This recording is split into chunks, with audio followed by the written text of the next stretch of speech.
virtual forum. So thank you very much. So this is a very good time to share my experience with you and to discuss about the future issues that we are facing. So can I share my slide? Oh, yes.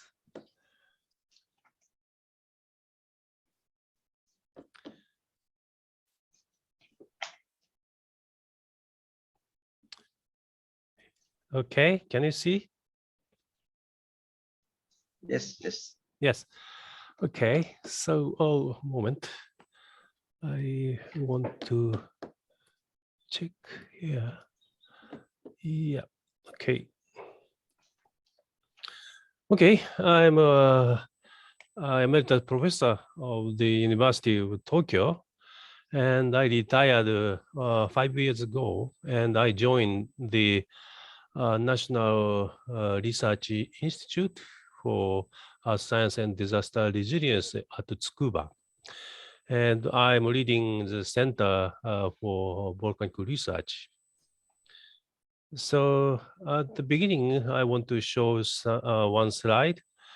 This slide shows the landslide source, which occurred just 1 year before in the East Peninsula UNESCO Global Geopark.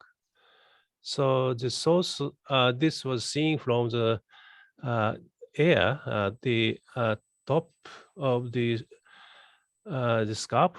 So downstream was attacked by this collapsed material. So this landslide occurred due to the collapse of dammed industry waste. So that this is a human-induced hazard. So this is a very pity thing. So when we look at the geologic map, this is a source of landslide, debris flow. So debris flow went down this along this arrow. This is a sea. Here is Atami. Atami is a very famous hot spring resort, very close to Tokyo. So there are many second houses of people living in Tokyo. So by this landslide, totally 26 people were killed. This is a very pity thing, but this is one of the story the Geopark has. So just as a brief introduction. So the first slide shows the characteristics of Japanese geoparks.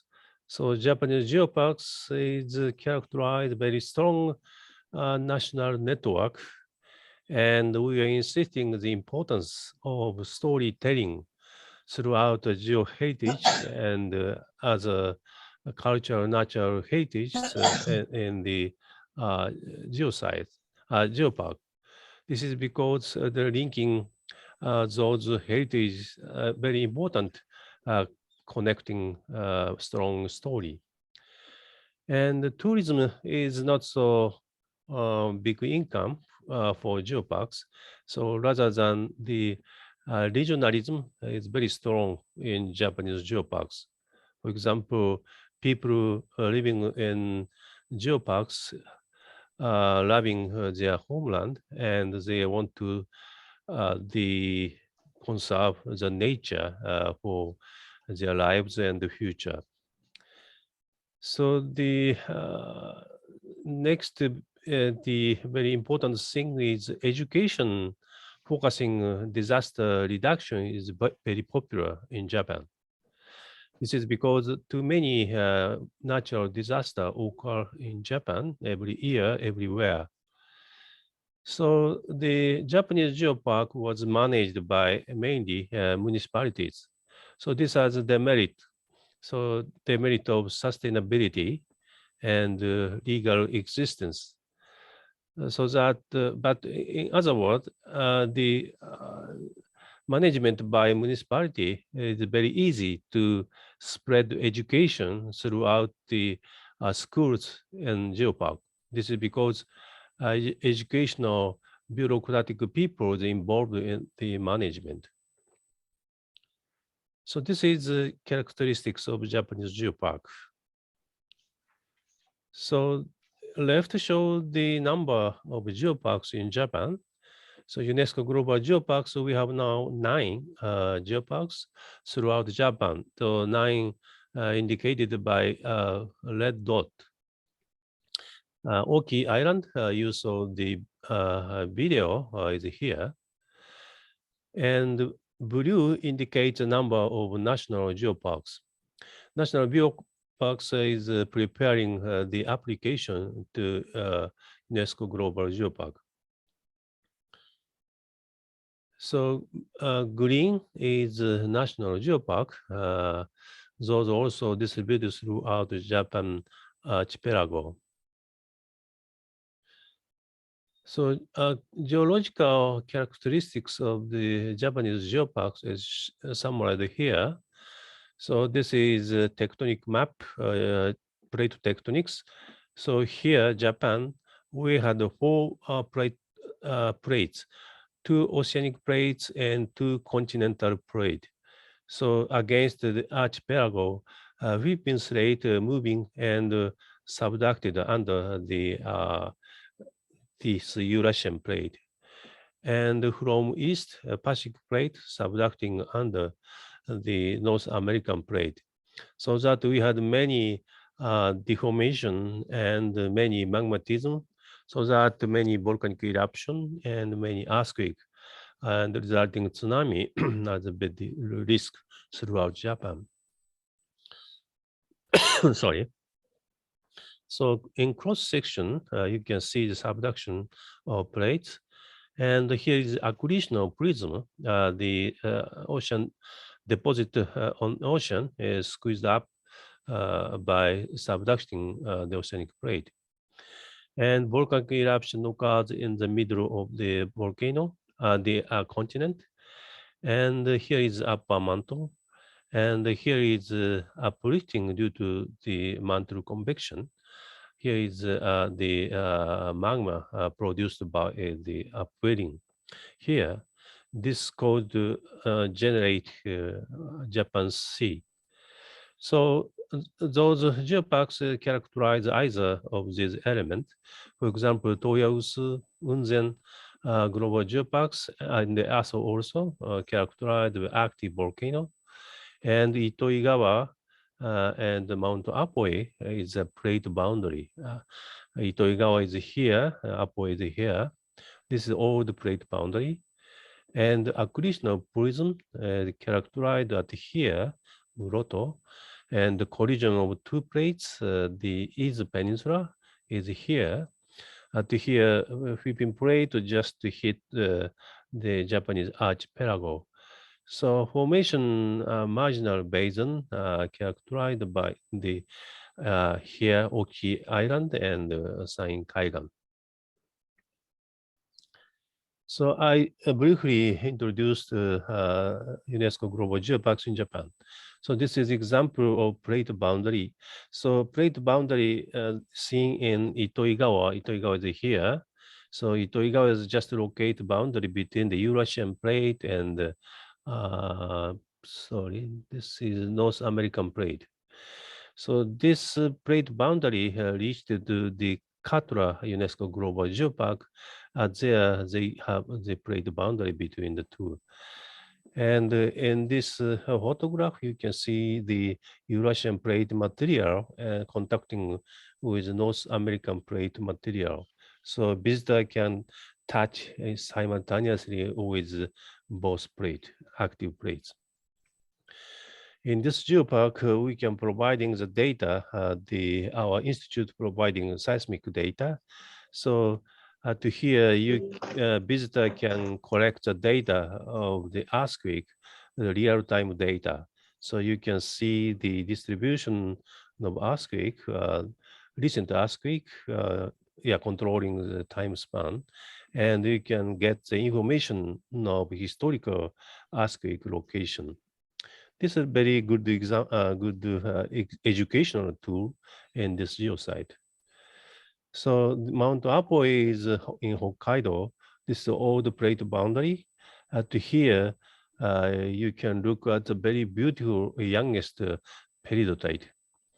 So this shows a story a little complicated, but this was the old plate boundary. And this site is very nice for research field for young people and international scientists. So frequent university student training course and international workshop were held here. And monument signboard of the geosite made of peridotite pillar. And the children are polishing peridotite for pendant in the visitor center. And I know this is one of the famous indigenous group is joining the management of this geopark. Next is the acquisition of prism. So this is Muroto. When we look at the bathymetry map, you can see the very beautiful wrinkle pattern. This wrinkle pattern represented by this kind of fault slumps produced by the moving this plate toward the continent, and deposit was squeezed up like this. So that this is a wrinkle structure formed by this process. And at surface, you can see the very tilted turbidite deposit. And the marine terrace is evidence of repeating uplift by the earthquake.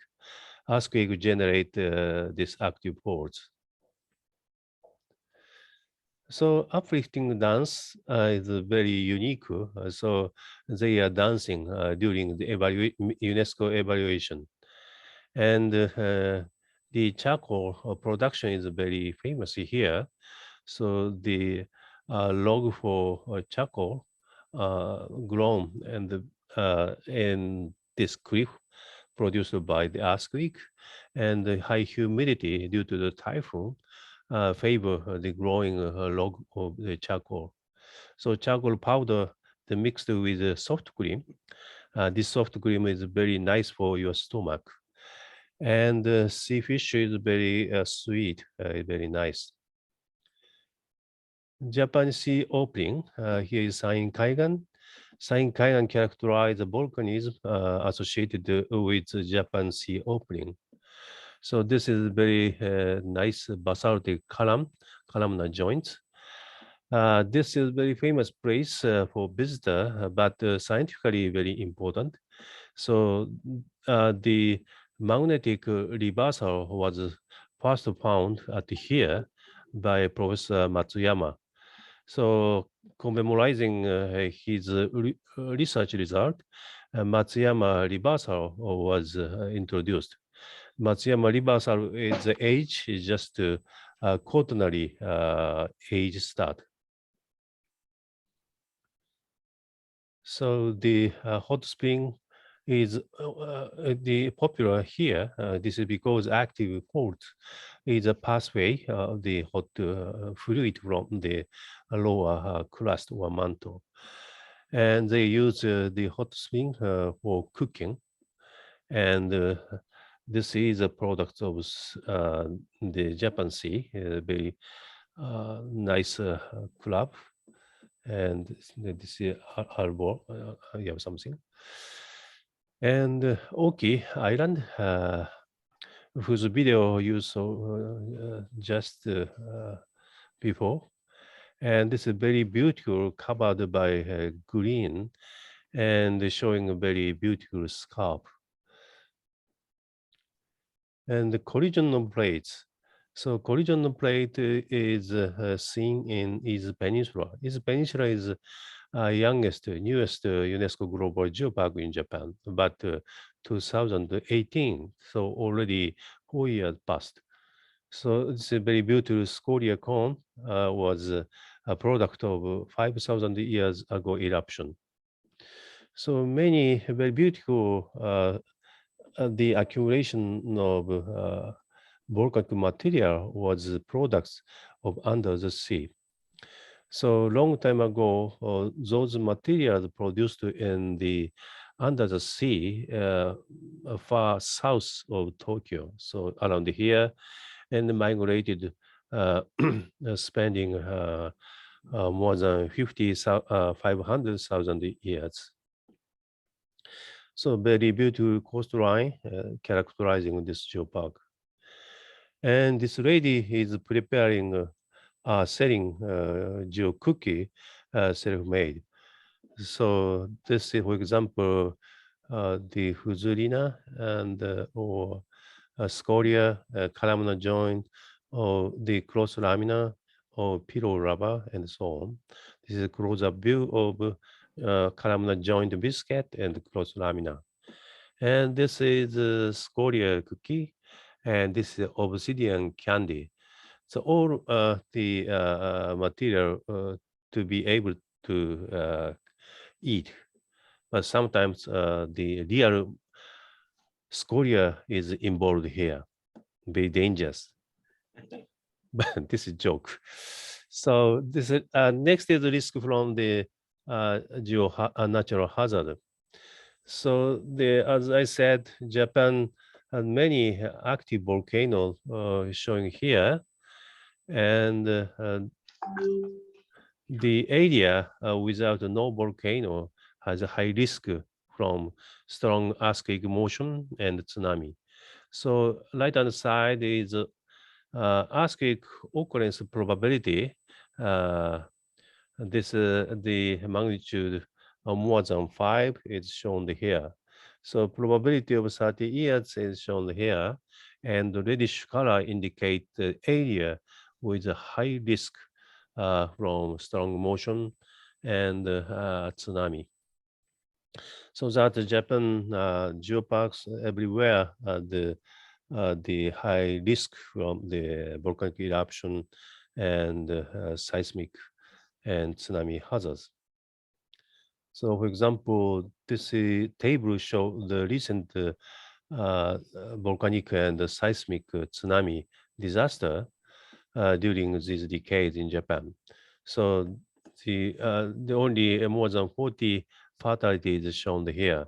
So the Mount Unzen eruption I introduced briefly later occurred in 1991. 44 people were killed by pyroclastic flow. And earthquake, and tsunami.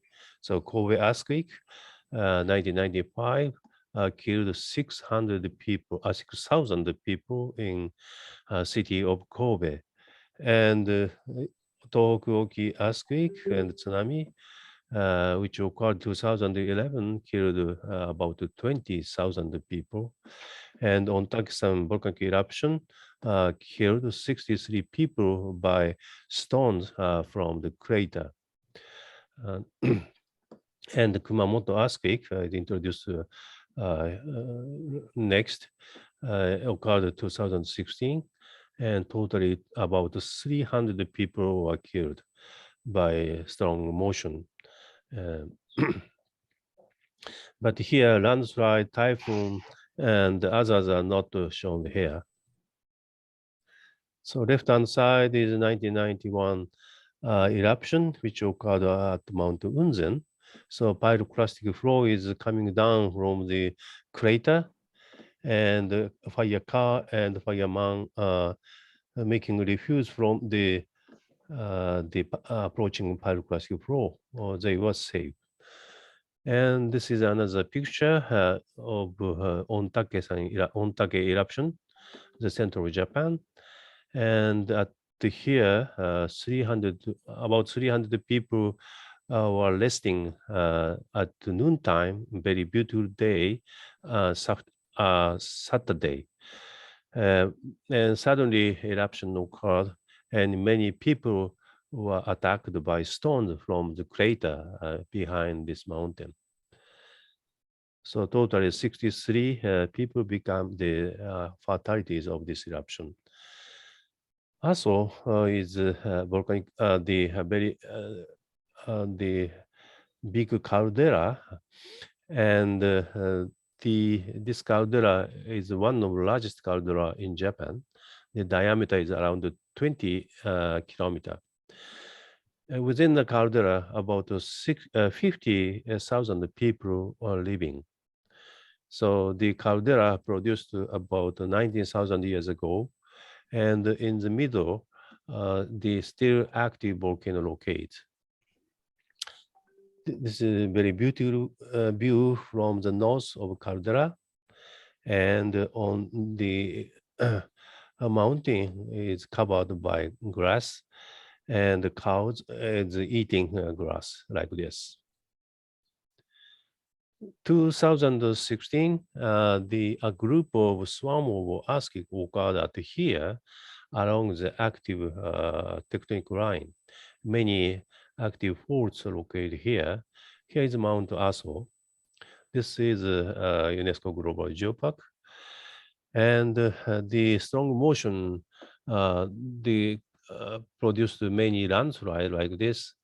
So loose volcanic material, moved by the strong motion. And national road and big bridge were collapsed by this landslide. And the student running in the car on the road was completely covered, attacked by the debris flow. And many student houses located here, and the houses collapsed by strong motion. And many students were killed by this event. And this is example of shrine collapsed by this earthquake motion.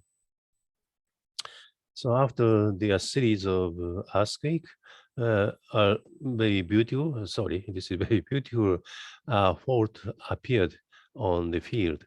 So arrow indicates movement direction, so that this indicate right lateral the earthquake. This is because right hand side is moving toward us. And after the series of earthquake, the Mount Aso started the eruption. And this is one of example. By this eruption, pyroclastic surge, pyroclastic flow moving toward the parking lot of Geopark Museum. But this pyroclastic flow stopped before reaching here. So lesson from natural disaster we experienced. Geopark is an excellent outdoor class to learn natural hazard. And also we can learn benefit from nature by feeling and interacting with it. So recent disaster tell us studying the alive geological phenomena in Geopark is important, and knowing past geological disaster is essential for disaster risk reduction in near future. So when the National Geopark, the volcano erupted, this is Kirishima, the people, the working together with the local people, removing the volcanic ash on the roof. And the experience and the story of the eruption was learned in the school children. So, and the Toyausu is also the place the volcanic eruption repeat every 30 years. So the land deformed by the intrusion of magma was studied by people by introduction by a local geopark guide. And this is a famous lava dome created about 70 years ago. And in winter, the horse riding is very nice on snow. And in this geopark, so Volcanomeister system was developed. Volcanomeister is a sort of the geoguide.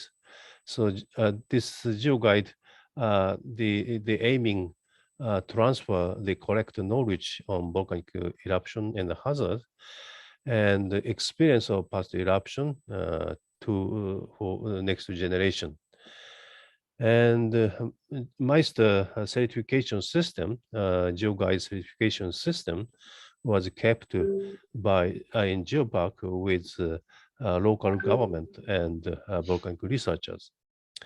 And presently, more than 50 volcanomasters produced here.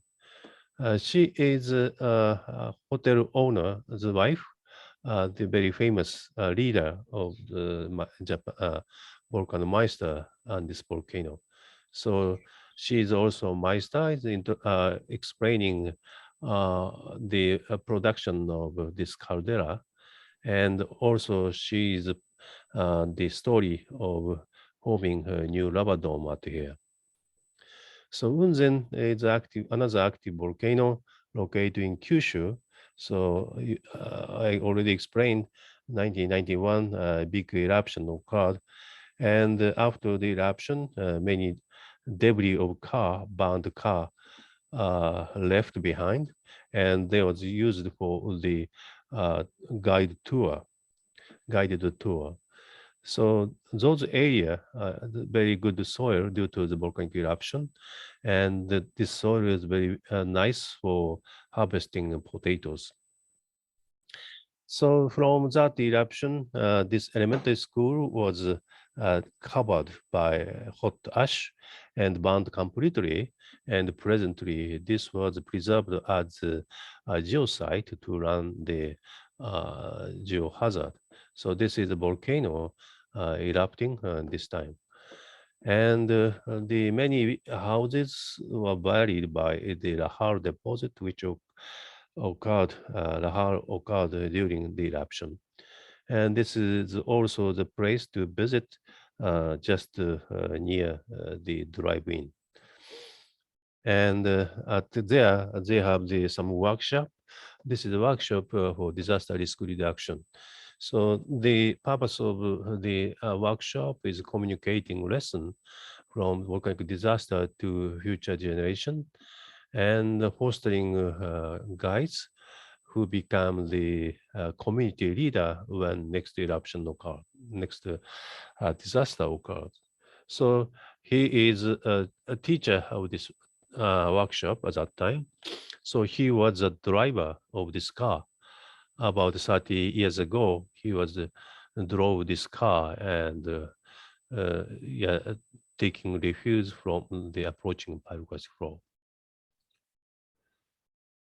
So this is the concluding remarks. So 9 UNESCO Global Geoparks is Japan were selected by reflecting balance in geological diversity and geographical distribution. So every geopark in Japan had risk from either volcanic eruption and strong motion and tsunami, and addition, typhoon damage and flooding. So inevitably, natural disaster risk reduction is an important issue for all geopark territory and Japanese people. Okay, terima kasih. Thank you very much. Thank you, Professor Nakada, for very nice introduction of the geoparks and the geohazards. And I don't know. I think we better group the question and answer together at the end. Yeah. Because I need to let Professor Felix to deliver his presentation first. Hello, Professor Felix. Hello everyone. Good afternoon, late afternoon. It's nice to meet you again. Okay. Our second nice presenter. To meet everyone. Yeah. Our second presenter is from Malaysia, from aspiring Kinabalu UNESCO Global Geoparks. Professor Felix is very well known here on his work on the geohazards and structural geology of Sabah or East Malaysia. Professor Felix holds his BSc and PhD from UKM 1983 and from University of London in 1997. He's an honorary professor at a geology department at the Faculty of Science and Natural Resources, and also an honorary research fellow at the Natural Disaster Research Center and the RC, both in University of Malaysia Sabah. Professor Felix is also a fellow of Malaysian Academy of Science. For the past 37 years, he has carried out extensive research on geological evolution, as I mentioned, geological evolution of Sabah and Sarawak, and has published several papers related to tectonic structural geology, sedimentology of the region. Since 2006, he has been actively involved in geological hazard studies, such as earthquakes, tsunami, landslides, and flood in Sabah. Professor Felix also has been involved in many works on geological hazard mapping, geoheritage resources mapping, sorry, in Sabah, and also on geotourism. Professor Felix involved in establishment of the Kinabalu Geopark, National Geoparks, which has been established since 2019. Actually, the work has been carried out long time ago. It's just happening to become a national geopark, but now it's waiting to be evaluated for future potential Malaysian second global geopark. And I hope then by that, after the successful of the Kinabalu Geopark, Professor Felix can also become evaluators of the geopark in the future. Without further ado, I handle this stage to Dr. Felix, please. Okay, thank you, Prof. Safi. I'll share my screen first. Okay.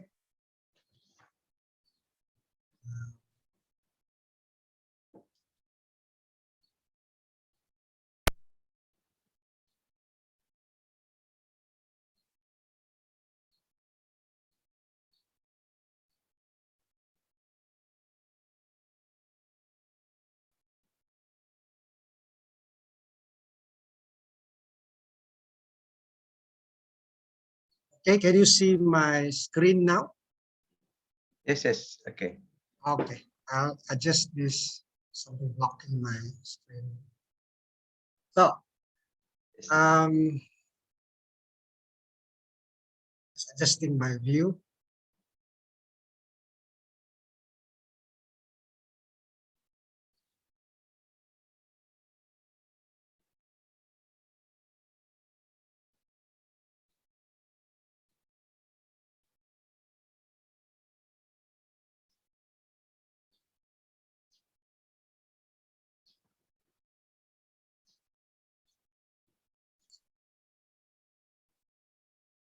Okay, once again, thank you for the organizer for inviting me to be part of this session, this forum, this afternoon. Yeah. Thank you to Langkawi Research Center for organizing this very important forum. This is, I heard, this is the 6th already. Yeah, this afternoon, I'd like to share some of my work related to geohazard heritage sites in the Kinabalu Geopark itself.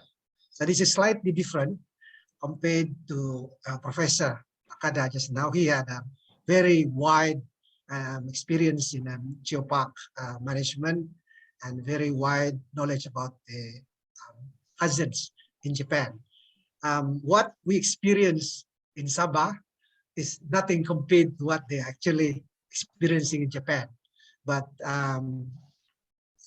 this place is also, in a sense, unique because we also face some of these hazards. So I will be actually tackling some 2 sites in the Kinabalu Geopark itself. After a brief introduction of the Kinabalu Geopark, and I'll explain these 2 sites, and then I'll conclude with some remarks. So, for those who are not familiar with this Kinabalu Geopark, the Kinabalu Geopark is located on the northern part of, on the north western part of Sabah, the island of Borneo, as you can see here. The size is about 4,750 square kilometers. That's quite huge. And you can see it encompasses a large part of this Kinabalu Park. Kinabalu Park itself is a World Heritage Site. And so the Kinabalu Geopark is in fact an enlargement of the whole area. You can see that the core element of the Kinabalu Geopark is the Kinabalu Park itself. Yeah? Now it encompasses three districts, the district of Ranau, Kota Marudu, and Kota Belud. So we have lots of interesting geology here, which probably is too much to describe today, but I'll just go briefly. And this area is also a volcanic, basically an earthquake prone area, apart from having some landslides, debris flows, and sometimes floods. So I'll be presenting only two sites today. In terms of tectonic setting, so this geopark is located, of course, in Sabah, as you can see from this cross-section over here. So basically, this is an accreted terrain. And the accreted terrain, in fact, occurred sometimes started during the Mesozoic, all the way up to the Miocene, and created this terrain in Borneo. As you can see, it's been happening here since. And you look at the plate itself, you can actually see there's three plates colliding in Sabah. And that's actually creating uplift, overall uplift for the whole of Borneo. And it's still going on at this moment.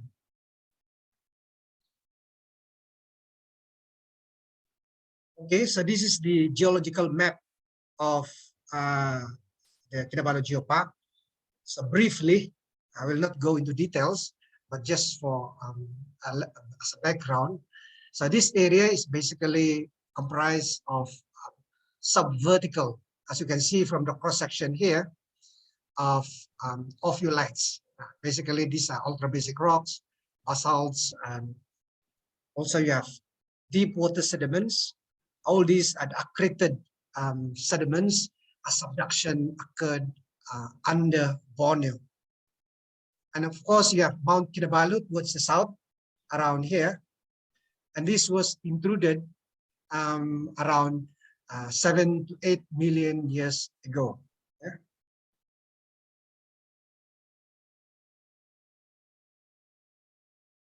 Now, as I said earlier, the Kinabalu Geopark is earthquake prone.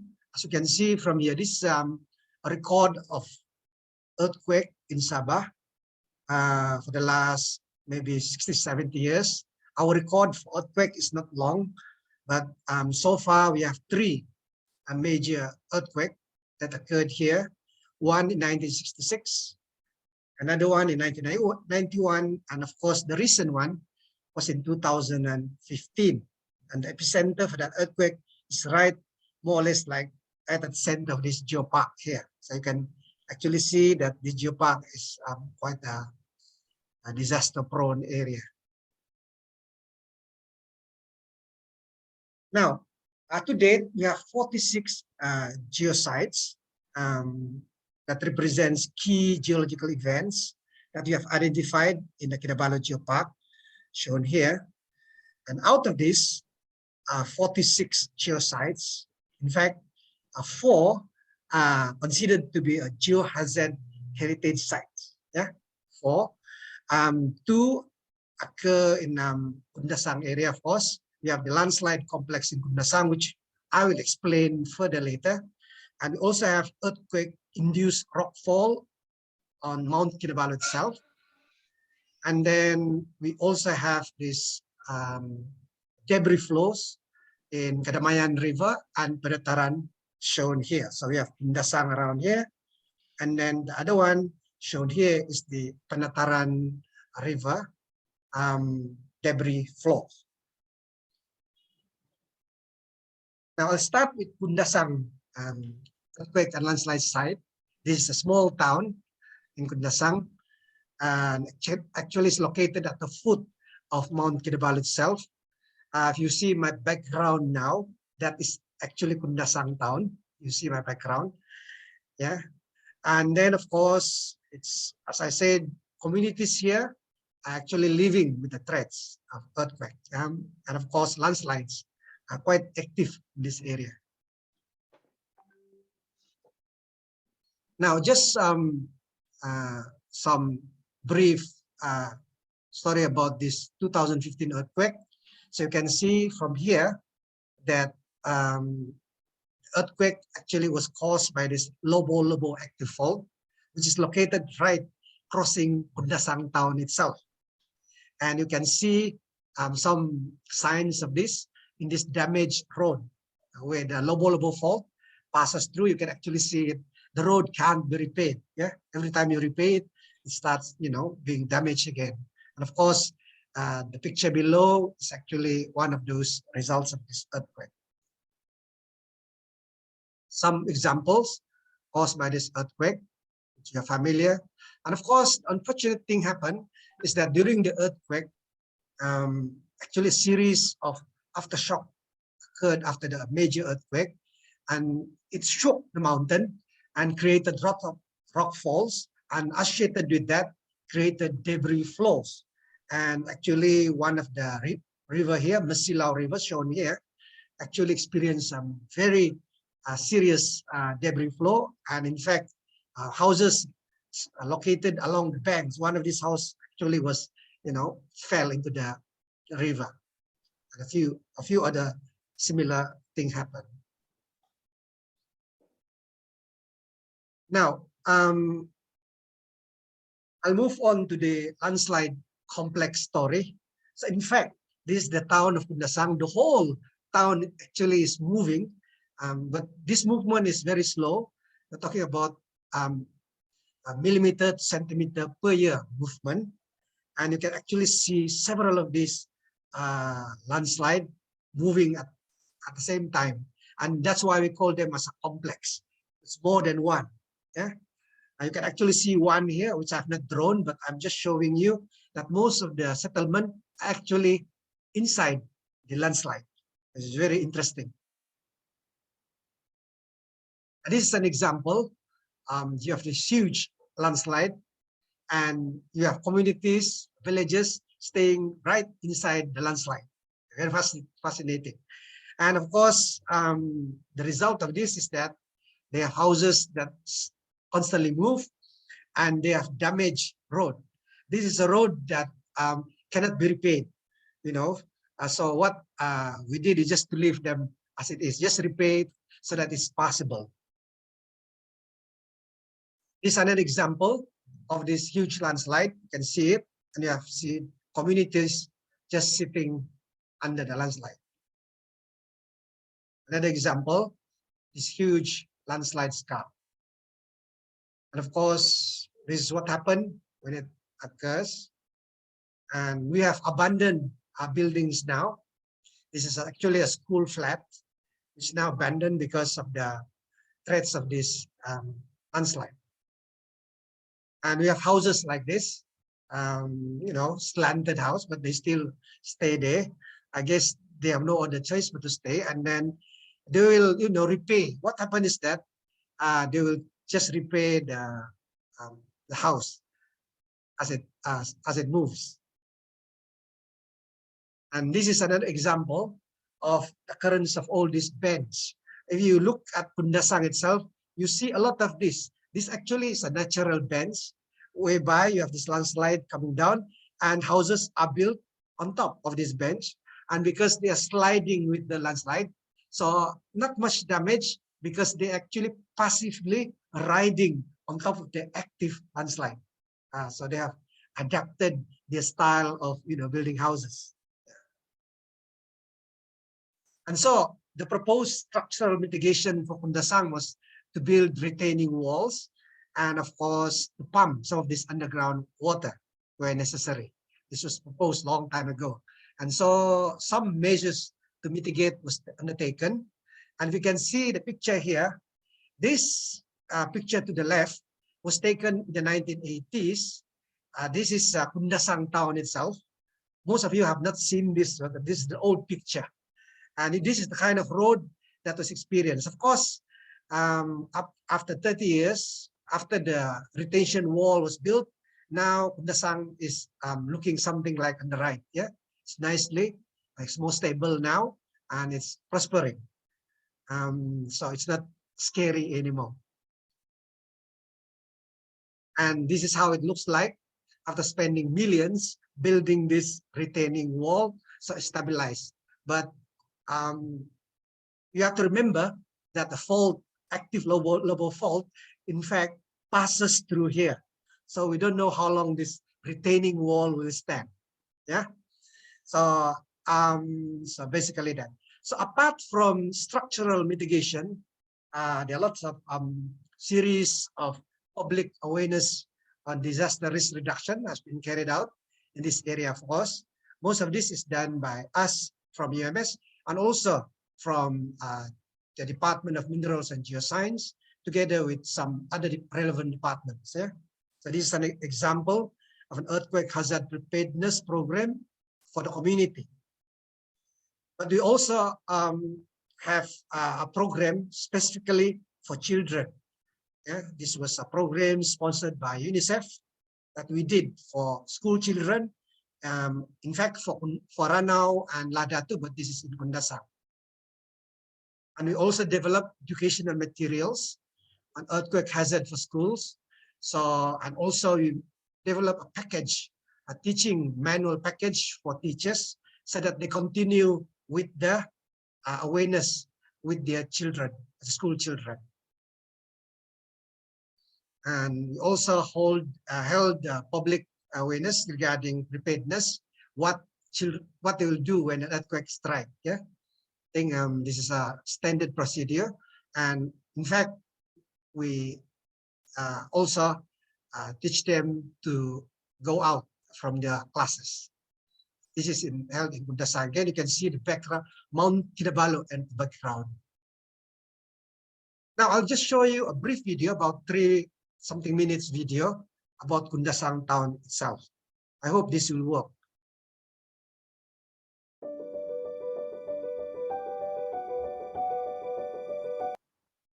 Is it working?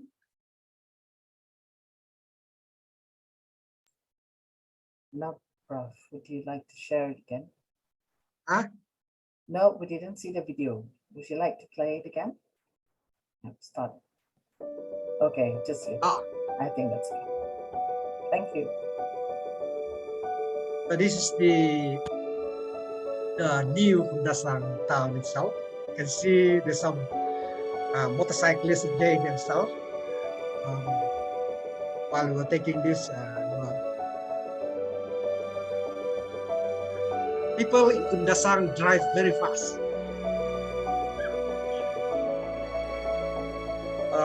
They're very reckless drivers.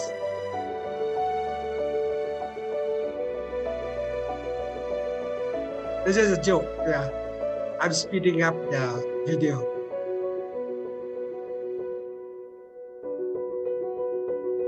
So you can see the topography. It's actually an agricultural area. You can see Mount Kinabalu at the back, and you can still see the effect of the landslides, 2015 landslides. Most of this now has been covered with vegetation. Yeah? This was taken about 3 years ago. So you have this Mansaban at default, causing some of this earthquake. And you have landslide scarps.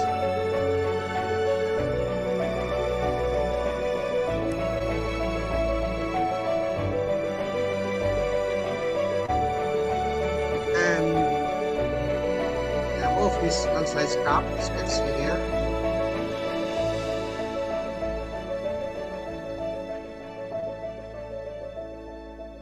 We have the Pinosuk Plain. This is a glacial deposit from Mount Kinabalu, deposited till up 10,000 years ago. And we have landslide scarp here.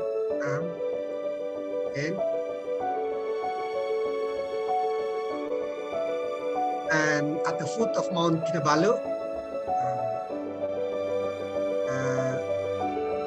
we have this Lobo active fault. So this is where we believe this one caused the 2015 earthquake. And we turn around towards the town. So this Lobo active fault actually runs into Undasang town area. And this is another landslide scarp. So the whole area in front, look at the whole area in front, it's actually a landslide complex that's shown earlier. So this area is sliding towards us slowly.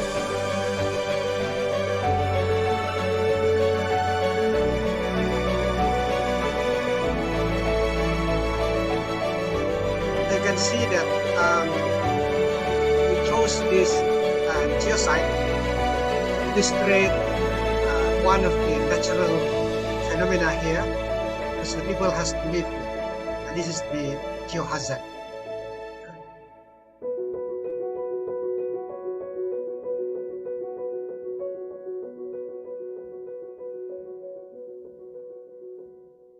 Okay, so we'll move to the next site. This site is a slightly different site. This is located in Kota Belud.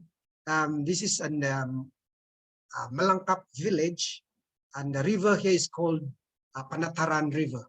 There was a huge series of debris flow triggered by the 2015 earthquake and caused some devastation to the communities here. So this is how it looks like. This is the Panataran River before the debris flow. This was in 2014. And this is how it looked like after the debris flow. You can actually see that the river has widened significantly and actually affected a lot of villages staying beside the riverbank at that time. But in 2019, this area has been converted, actually turned into a very popular site for tourists to go there. So it's for nature tourism. So from, you know, a disaster-prone area turned into a nature-based tourism site.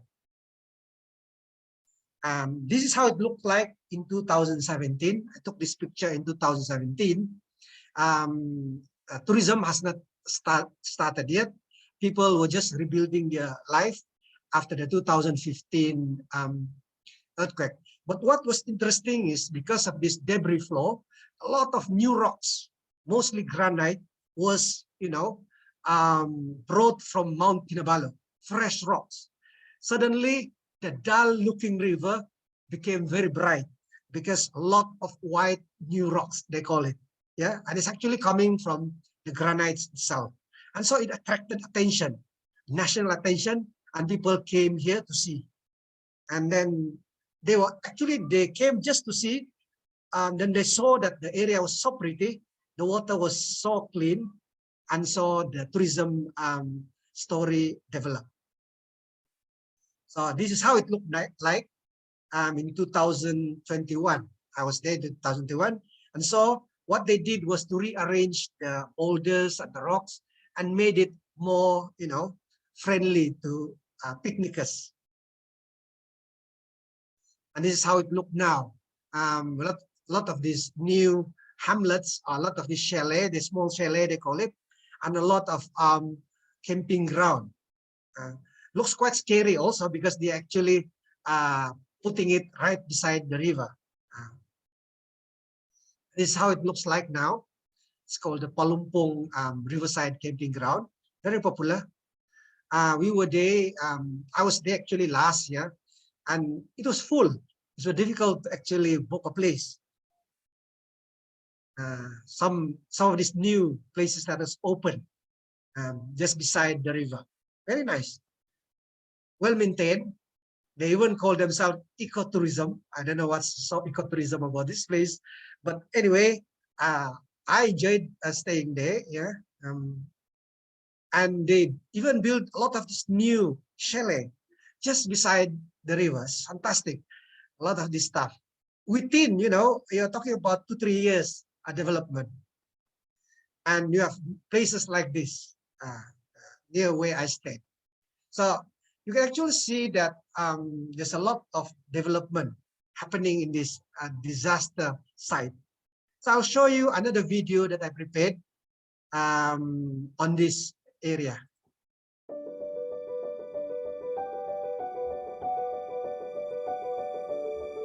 So this is before the debris flow. It's already a braided stream anyway, but it's a very not so wide. You can see villagers staying along there. Then it happened in 2015. I happened to be at the scene. I was there when it happened. So I was able to capture debris flow. I was shocked to see how strong those debris flow can carry huge rocks. Now I understand why the boulders are all dead. Because a normal flood won't be able to carry those boulders. Only a debris flow will be able to carry those boulders.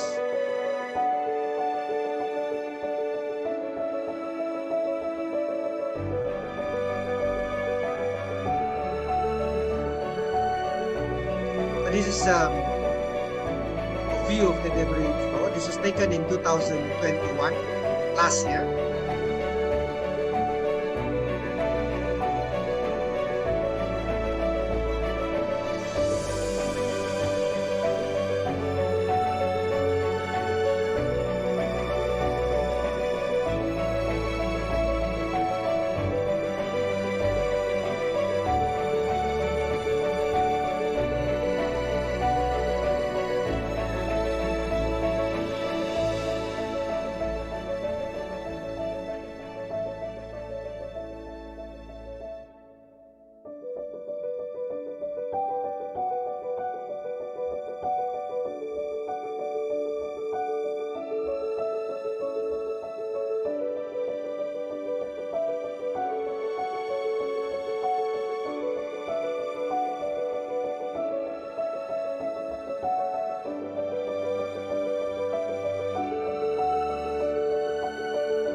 There's a bridge that was washed down by the debris flow. You see further up, this bridge was washed down. I was there when the bridge was actually washed down. I just happened to cross. My car just crossed and then the bridge fell. Otherwise, I would have been stuck on the other side for days. So they have made this place as a tourist site also. So you can camp here.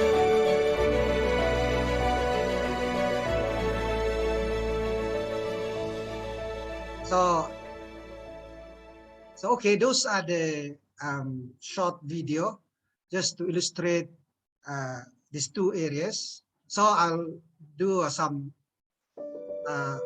concluding remarks before I finish. As you can see from this example, natural hazards you see here in the Geopark can be used to raise public awareness, you see. So this is why we also chose this Geohazard site as a heritage site, so that people can learn about the ongoing geological processes in the area. Yeah. And of course, with better understanding of the environment, we believe that local communities, for example, in Kundasang, have adapted to earthquake and landslide hazards. You know, when the earthquake happened in 2015, people were traumatized. They were not able to do much work for days, even weeks.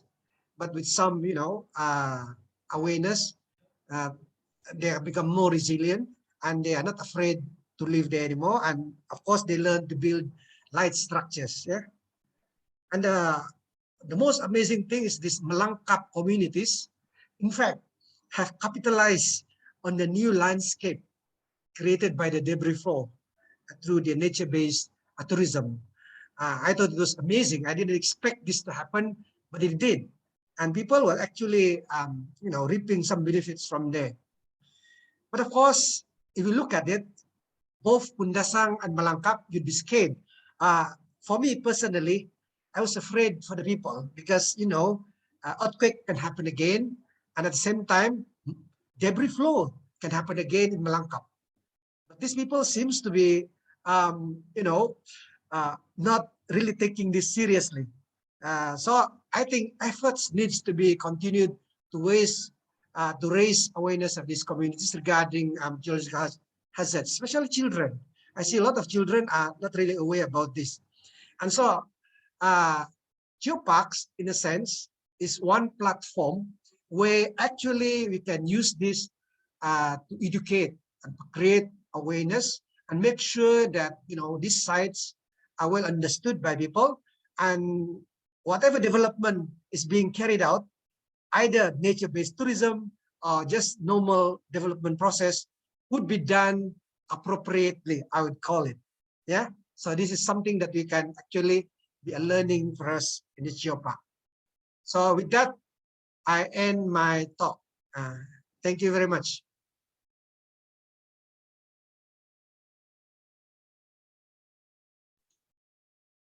Okay, thank you very much, Professor Felix Tongkol.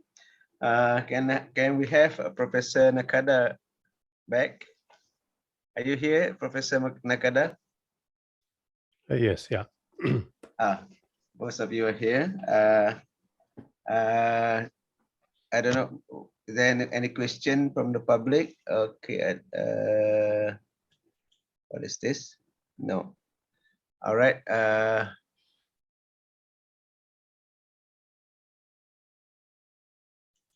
Sorry, where did I lost? Okay. There's no question from the public yet. I think I better ask. Maybe what Professor Felix did mention just now is about the beginning of the geotourisms on the geohazard areas. I think it's a kind of beginning in Malaysia. Maybe Prof Nakada can give some advice on how do you develop the geotourism on the geoheritage sites. We can learn from you. So very general question. So is focusing on the geohazard. Because you have big hazards. Yeah, big hazards. But hazard is a very good time to run the mechanism, and normally geohazard itself occurred very short time, but except geohazard time, they're enjoying nature and landscape, very beautiful landscape, and very good material produced in the very fertile soil, etc. So geohazard, when geohazard occurs, many people don't like visit there, but this is a good time. So the reason why we are so wealthy the time without the hazard. So that this is a very exercise to introduce the new story for tourism, and this becomes a good to education for local people, local children living there. So the so Kunda-san and Melangkap area is a very good site to run the mechanism of the hazard. And as you said, so the disaster area becomes a very good site for tourism. This is a very good system. So this is a natural flow of our geopark. So that the time of the disaster happen is a very good chance to run everything and to teach the start of tourism near future. So yeah, so especially for example, a good example is in Japan. So very small eruption occurred some volcano. So the Geopark close to the volcano lose the number of tourism. Suddenly, very pity thing. So many people don't like the approaching the disaster devastated area, but the devastation is exaggerated by mass media. So real was not so big. So that's real information from Geopark side is very important to issue. So based on the issue and in addition, so this mechanism of nature and natural hazard is important to be explained to reduce the some exaggerated information and to develop future the tourism development. Yeah. Maybe I can remember last time when I went to Toya Usu for the Geopark evaluation. Yes. They said they want to become a Geopark because they want to prepare for the future events. What do you reckon by what they mean? So this is the extension of Volcanomeister. Volcanomeister thought the mission is the transferring exact the knowledge about the hazard. So, but this is not a good idea. But yeah, real information on the hazard is very important to be understood by the people. But more than that, so the more the merit of benefit from the volcanic eruption is very important to teach them, I think. So that Toya Usu should run more. Maybe Kinabalu can have some kind of meisters as well. Yeah. Good idea. Yeah. But I think for that we need a lot of research, isn't it? I mean, a lot of long recording of data. Maybe for Professor Tongko, Professor Felix, can you comment on something about research on hazards in the areas? Okay, thank you. Is it relevant? Yeah. I think it's relevant. I think to be able to actually, do a good public awareness, we need to have solid information, solid data, and this will be used to, allay fears about certain phenomena. For example, in the Ranau area, when the earthquake happened, because the knowledge about earthquake is very shallow, so they thought that the earthquake will happen again extremely soon. And so they were not able to do any work at all because they are worried that tomorrow another big earthquake will happen. And of course, the media doesn't help this because media likes to, exaggerate things. Of course, we have to provide some solid scientific results that tells that, earthquake, big ones occur recurrently. They don't occur every day kind of thing, but people has to be prepared for it. And only when you tell them about, proper understanding of how earthquake happens, where do they occur, and what sort of magnitude we should be worried about, so even a small earthquake that triggered like 2 or 3 magnitude, people already like making it as a big news, scaring people off. But when community began to understand that it's only when certain magnitude of earthquake will actually cause damage and needs to be worried about, then people in Kundasang, for example, who are actually more brave, you know, so now and then they'll feel some shaking, but they would say that, yeah, this is not really something that we should be worried. We should continue living. We should continue living. The most important thing now, as they said, that we should be prepared for the big one. And to prepare for the big one, they have to continuously educate themselves and get in the right information. So research on this part will have to continue, and people will have to get them involved in doing their own research in their own area. I think a community-based disaster reduction kind of approach would be extremely good for an area in the Geopark area. I was worried about the Malangkap. As I said, the Malangkap River, the area there is still, you know, I would say that's quite dangerous to actually build a structure right in the middle of a river that was affected by a debris flow. You know, I went there and I was like shocked. In fact, but I came to think of it that this is part of their adaptation. This is part of their way of saying that we will not surrender to this debris flow, although some houses were actually washed and then lots of land were lost, but now they are coming back to, you know, more or less like take over the river in a sense. But I told them, you know, I was there and I told them about the danger, and they were like, yeah, we need to know more about this. We need to know more about the recurrence and how we make ourselves safe.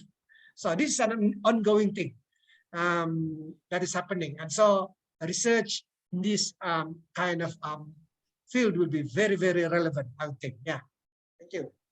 Maybe, I mean, question to both of you, but what about the supports from different sectors on this kind of making the geohazard areas into geosites for education as well as tourism? Maybe Prof. Nakada can start first. Yeah, so not easy question to answer. So yeah, in Japan, maybe in Malaysia is different. Yeah, probably, yeah. So in Japan, after disaster, many the related organization, for example, Ministry of Land Infrastructure, etc., and the environmental ministry, etc., want to spend money to recover the devastated area. So there is good communication with us, Geopark people. So for example, after the large earthquake in Tohoku, so Ministry of the Environment discussed with Geopark people, and they developed a very good touristic some line or road passing through the whole area. And the environmental the ministry gave us the money to create a visitor center. So at the visitor center, tourists can learn the story of disaster and the original landscape of those areas. And such as the exhibition is conducted by researchers involved in the Geopark. So this is very good communication. And so after the large the disaster, so government prepared big money so that this is this is a good time to they collaborate with them. Yeah. And tourism also. Tourism so soon after the disaster, tourism people don't like to visit there. But after the building a new visitor center and a new road, and the new highway. Yeah. After that, so tourism people want to visit. So the visitor from outside also want to visit. So what happened in 2011, big earthquake in Tohoku, etc. So in this mean the big disaster create a new function of a new activity of Geopark, I think. Okay. Can I hold Prof. Felix answer for the same question? Somebody's raising the hand. Dr. Joseph Arrow. Yes, Prof. Can you hear me? Yeah, we hear you. Okay, I have two questions actually, Prof. Sophia. One is probably for Prof. Nakada, and the other one might be for this Prof. Felix. Yeah. First one, the first question is regarding the life. I mean, yeah, just out of my interest, the life that can survive after the earthquake or anything like eruption in Japan. So, if Prof. Nakada can share with us what are the animals or any living thing that survive after the events. So that is one question. So another question is for Felix. So we have seen the video that Frog has shown to us. I was wondering because lately we have phenomena like kepala air or this debris flow. So is it possible for that that debris flow will happen again? So what is our mitigation to protect this? I mean, to provide safety to any tourists, down the line. Thank you. Okay, you want to answer first?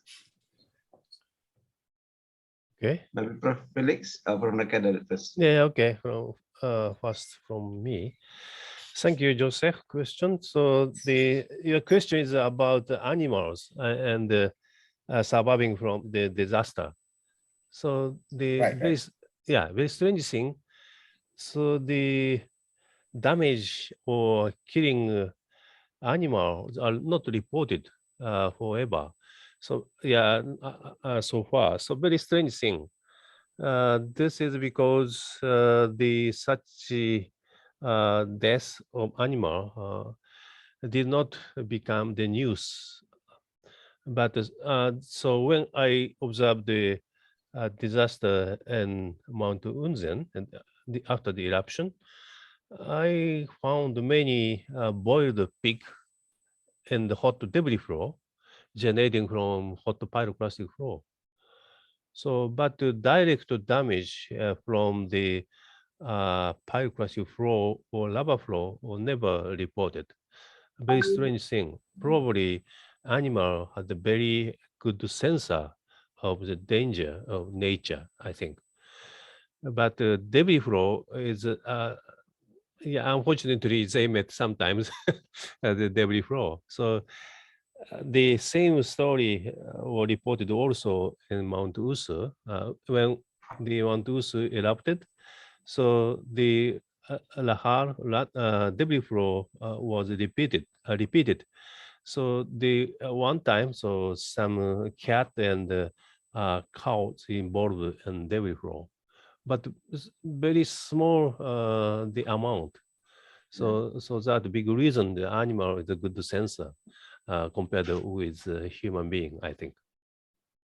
So this is okay. Answer, Dr. Joseph, Dr.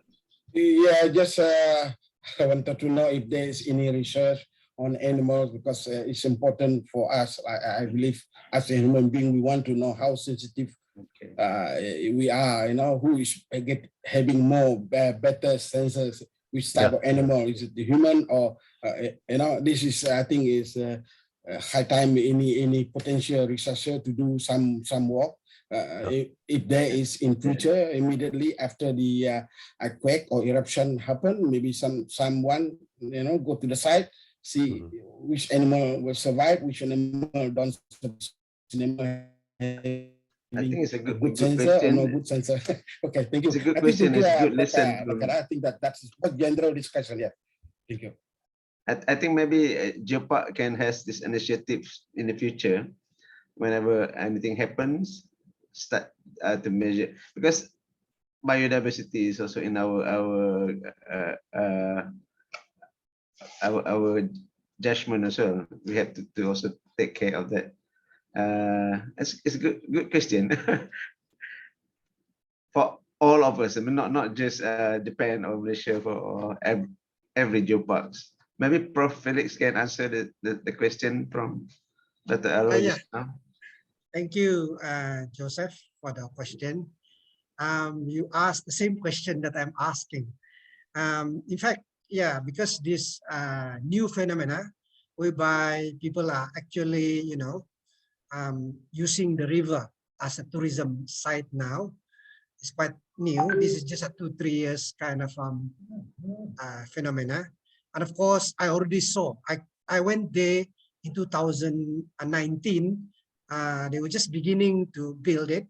In 2021, I came back and there was a lot of people already there. And I was actually quite shocked to see that there's so many people. And I could imagine if there's another huge kepala air or debris flow, that would be very, very dangerous kind of stuff.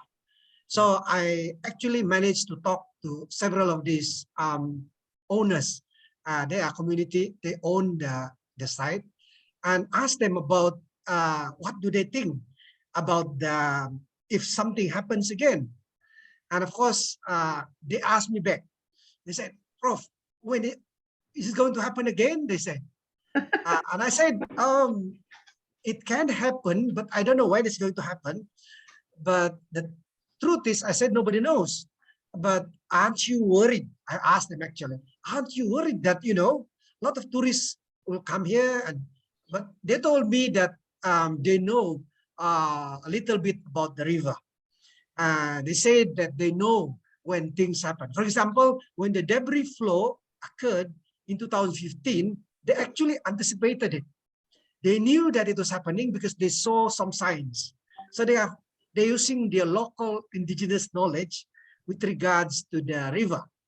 And I said, yeah, but most of the people who come to your place actually are from outside. They don't have that kind of knowledge where they are aware about rivers, having this big flood coming in. And so I think I've suggested to them that there's a need to regulate. That's what I said. I told them there's a need to regulate the activity there. What they're doing now is good for them, for the community, but I told them that there's a danger that if anything happens, I said, one person might get swept by a flood. That's it. Your whole, investment will be closed down. It was like, what? And I told them that, yeah, it happened. They're going to close down this place. So, of course, they asked me, what's the way forward? And so I told them that we have to think of a way to regulate the activities, making sure that early warning systems are being set up upstream so that if anything happens, then there'll be an early siren telling people to get out from the river, making sure that people are safe when kepala air or this debris flow comes again. So there are plans, but I hope that this will be implemented soon, of course, with our assistance, of course, before things happen. So that's the status now, Joseph. Thank you. Maybe you can continue with my question just now about supports from various agencies. I forgot about that one. Yes. Of course, the tourism, as you see in Malangkap, is supported by the Ministry of Tourism. So a lot of this was actually assisted by the Ministry of Tourism. There was a lot of help after the disaster. There was a lot of people who came there to see the disaster itself. And actually, because they came there, a lot of them who came there, I was there like for several weeks. I was up and down there, and I saw a lot of people coming just to see. They were curious about the place. And in fact, this is why they learned about this place, that it's a beautiful place. And actually that provided them some exposure to that area. And so because of that, the tourism ministry assisted these people to build up their life. They were looking for how to, sustain their livelihood there. And that was one way it was introduced. So the government does really help when a disaster strikes. The unfortunate thing for me is that this is quite short-lived, meaning that they don't anticipate stuff very well. They don't prepare. Only when the things happen, then we get, excited. And after that, everybody, slows down again. And until the next disaster hits again. And so this is something that you have to keep reminding people. And now that this area are now inside the Kinabalu Geopark area, I would think that research in this area and some public education will continue to be held so that people will continue to be reminded, and the support that they needed from the government will continue to be there, not just one-off kind of support. Yeah, thank you. So it's a kind of like the disaster is like a waking call. Yes, yeah, they wake us and then hopefully we'll keep awake. People doesn't know about the existence of the area. Suddenly, yes. Everybody knows. Nice. What about preservations of the geosites of the disasters, like event, like what evidence? In Malaysia, it's very difficult, isn't it, to preserve the evidence of disasters, because suddenly it's become green again. I can answer one, of course. During the 2015 earthquake, one whole peak of Mount Kinabalu actually fell and then landed on one of the chalet down where people stay before they climb to the Mount Kinabalu. And this has been preserved because it's inside the park itself. It's inside Kinabalu Park, so they preserve that area for people to see all these damaged houses. But if you look at those outside of protected areas like parks, most of this has been, because these are houses where people live, so they have to rebuild. And unfortunately, most of this has not been, kept as a museum. I see some in Japan and in Taiwan. I saw some of these buildings that have been maintained, public buildings or even individual. But here, I've not seen much of these relics being preserved. So I think this is one way. Because this Geopark concept, once we have this, now that we have this Geopark concept, I think that we have more platform now, or more ways and means of making sure that some of these historic events are kept for us to remember. Yeah. Historic events. That's interesting. I don't know. The secretariat, the Tanan. We can take last questions if we do. There's somebody raised their hand. I think. Yeah. Oh, Justin. Can you raise your question, Justin? Yeah, thank you very much, Prof. Thank you for giving me the time.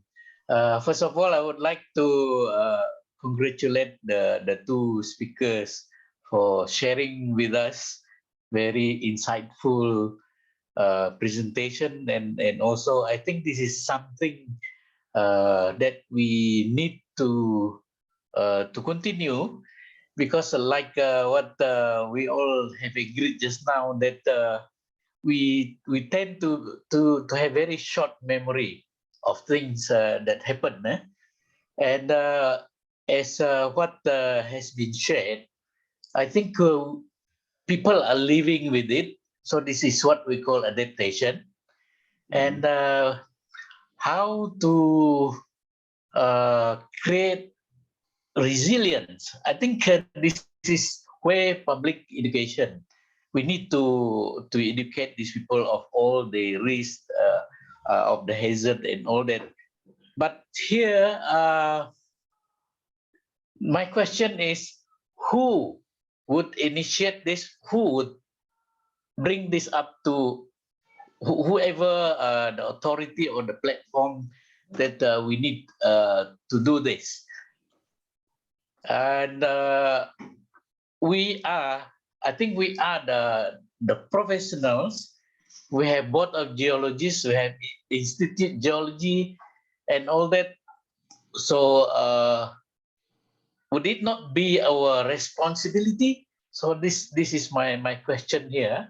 And if it is something that the board of geologists maybe or the institute maybe need to bring to the attention of the government, so I think we should do that. And during my brief meeting with the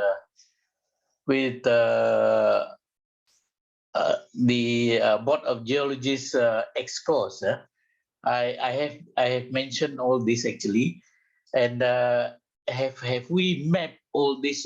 For example, the landslides prone areas in all this all over the country.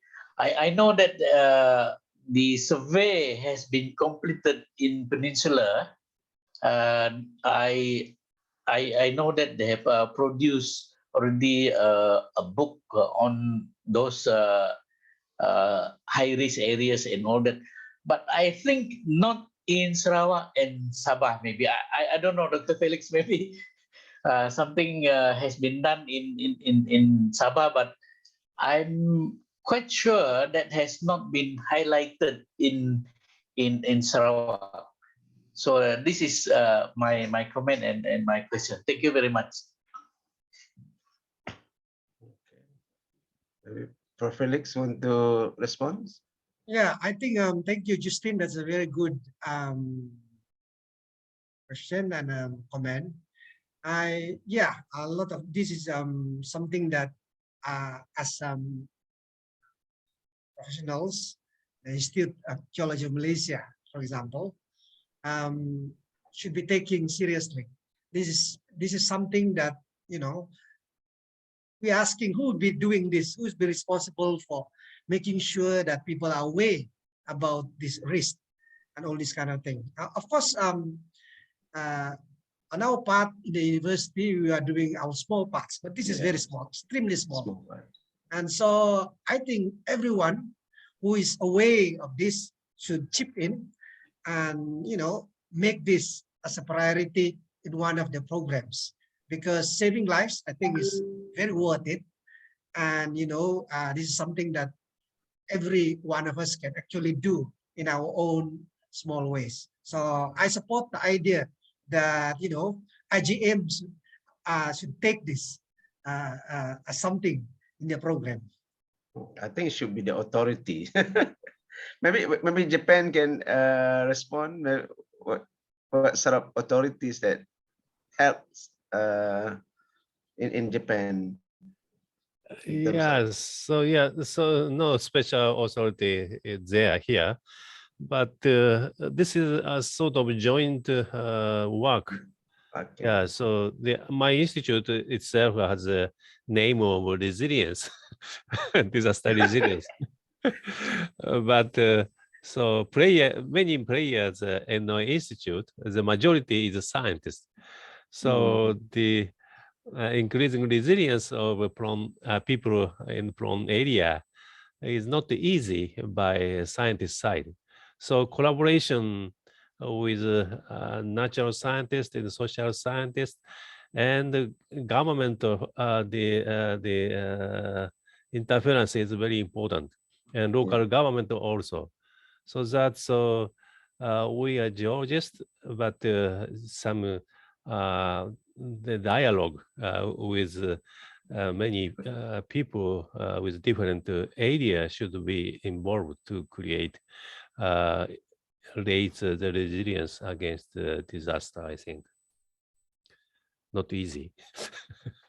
maybe we can learn something from you and try to do it in Malaysia. Well, maybe Tanot want to respond to that. Dr. Tanot. I won't give response to that, Prof. If you return it to me, we're gonna end the session. Because you know, this is part of the work that we did here in this group. Yeah, I'm one of the small group within IGM, It's a catered for awareness program on geohazards.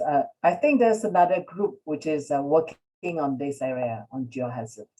I'm working on Geoheritage and Geopark, so I play my role here, just like Prof. Felix said, we chip in there. So I pick my part as a Geoheritage and Geopark platform to share awareness on, geohazard and geohazard within the Geopark.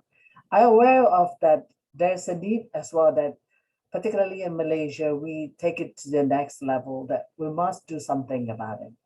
But I think it's not in this platform they're going to share. I hope there's another group going to bring that on. So we're going to share in detail about that.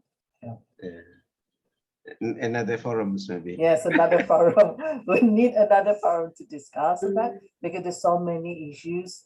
And then I believe there's several participants here as well are from that group in which we invited to see what we can do on our part so we can collaborate with them as well. I think our time is envying us. I think I myself, I would like to thank you, Prof. Nakada and Prof. Felix. Before I hand the event to our MC, Dr. Tanot. Thank you very much. Thank you so much, Prof. Muhammad Safian Leman and all the distinguished panelists for such a concise yet in-depth presentations and practical approach in geohazard and geosites and thought-provoking sessions, I believe. And we have learned several key things in geohazard as the geosites include a geosite set within the geohazard area must representing the geological significance or geodiversity in the country itself. In the case of Japan, we see it's part of the hazard prone area. They are considered and part of plate boundary, active volcano, while in Malaysia, it could be in the rare occasions of earthquake movement or active landslide, and also include ancient disaster event that is part of the key geological event of the area. We also learned that appreciations and hazard preparedness communicate through education, tourism, food, and volcano master guide, as in Japan, with certifications and finding the connections with the indigenous people also significant. In Kinabalu, the work of providing educational material for the students is also one of the work that been highlighted here. And we also see that within this discussions that we need to take the opportunity out of the community attractions or community curiosity over the, toward the changes of nature, particularly from Kinabalu, to embark on nature-based tourism. And I believe lots of discussions on the needs of continuing research by the institution, as well as I think proposed citizen science should be encouraged for better understanding of nature and a solid data for better sharing information to the public in the future. So, ladies and gentlemen, I hope the forums give us an idea that we could adopt and adapt in our research, practical applications in our country. I'm sure that everyone here has benefited from all the stories and experience shared by the panelists. Ladies and gentlemen, we are now approaching the end of the forums, and we have been greatly joined by more than 71 participants from Malaysia, Japan, Indonesia, Thailand, and even as far as Morocco. They are representing the government's agency, higher institution educations, local communities from various industries, include quarrying, mining, oil and gas industry, tourism, and even town planning. And on behalf of the organizer, we would like to thank the partner of this forum, include Board of Geology Malaysia, Geological Society of Malaysia, Geological Heritage Group of Malaysia, Asia Pacific Geopark Network, APGN, Oki Islands UNESCO Global Geopark, Aspiring Kinabalu Geopark, Department of Mineral and Geoscience Malaysia for their cooperations in realizing today's event. Our esteemed geological departments and program at the local university, friends and partners and local community in the Geopark in Malaysia, Japan, Indonesia, Thailand, and across Asia Pacific region. And also Information Technology Center, UCAM, for the technical support. For the housekeeping notes to all the participants, please fill the attending form, which with the link provided at the chat box for your e-certificate. I think Mr. Puan have posted it there. And note that the recording of today's sessions will be available on Langkawi Research Center website soonest. And we look forward to welcoming all of you to our upcoming forum in September 2022 on the women roles in Geopark. And if you be able to come physically, we would like to invite you to upcoming 17 GOC conference in 17 to 22nd October in Langkawi, and the 7 Asia Pacific Geopark Network at Satun, UGGP, 4 to 11 September 2022. So you may browse it at our Geoheritage Group website as well as at our Langkawi Research Center. So until we meet again, everyone, with that, I'm officially end today's webinar. Thank you very much. Terima kasih. Arigato gozaimasu. Good day. Sama-sama.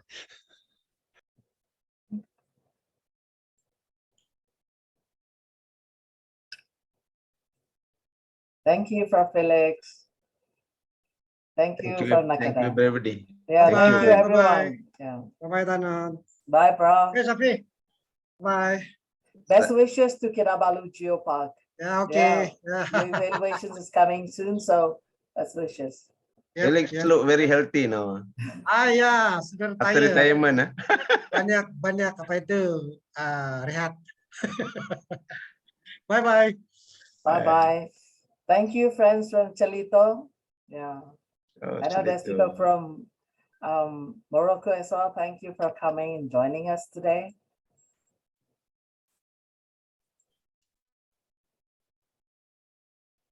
Thank you, Dr. Cam.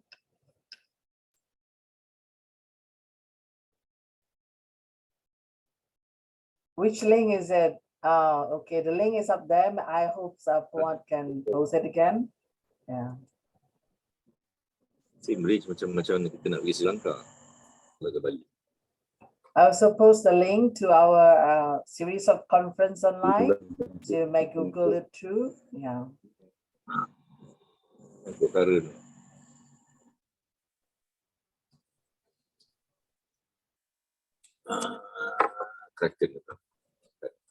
Thank you. Thank you, Prof. Shafi Ilman. Terima kasih, Dato'. Sama-sama. Bad connection. Yeah. Thanks, Bob. MSL. Thank you, Dana, Sudah for balik ya, joining Dana? us from Africa. Oh, you are still in Africa, Dana?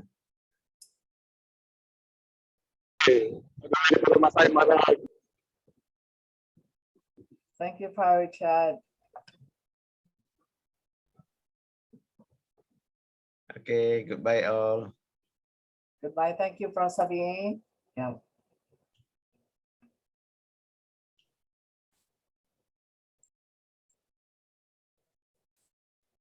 Thank you, Chemad.